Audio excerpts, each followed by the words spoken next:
sunscreen on mine as well for that same reason. Yeah. To keep the moisture out and all of that. Great, I'm the same. Glad to know that I'm in good company. All right, so indulge me on this final question before I get to audience questions.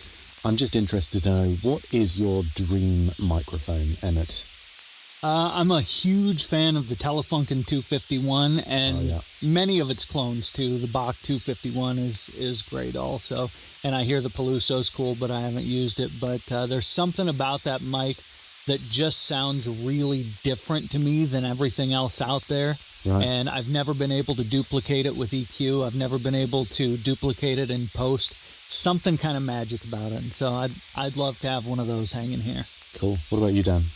You know, for me, when I was working in music, it mattered a lot more to me. And I used to fantasize about the AKG C1.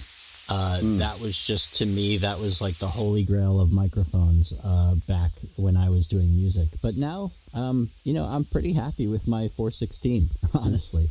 You know, it just works well for me. And I mean, I do have like 40 microphones that, you know, date back all the way from my live sound days. Now, a lot of them are 57s, 58s, dynamic microphones for drums and things like that. I do have a ribbon microphone, you know, a U47 clone, you know, and they're all, they're all just really great microphones.